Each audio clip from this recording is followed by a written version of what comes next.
తినమ్మ పాకిస్తాన్. అసలు India Pakistan match అంటేనే రాబోయే రోజులలో అసలు ఇంట్రెస్ట్ కూడా వచ్చేటట్టు లేదు భయ్య.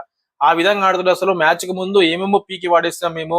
బుమ్రా బౌలింగ్ లో సిక్స్లు కొడతాం, లేకపోతే అభిషేక్ శర్మ ఆడిపోయండి, మేము బెస్ట్ టీమ్ తోనే ఆడతాం, ఇలాంటి సొల్లు పురాణాలు చెప్పడంలో పాకిస్తాన్ ఫస్ట్ అయిపోయింది.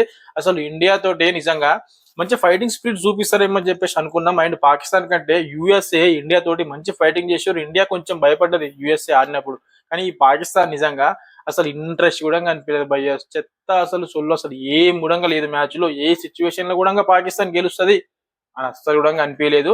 అండ్ 61 రన్స్ తోటి ఇండియా గెలిచింది. అండ్ దాంట్లో ఇషాన్ కిషన్ అయితే మామూలుగా ఆడలేడు. పాకిస్తాన్ బౌలర్లకు అయితే చుక్కలు చూపించేసింది భయ్య. ఆల్మోస్ట్ మొత్తం స్పిన్నర్లు వేసారు. And Shaheen Shah Afridi only 2 overs మాత్రం వేసిండు.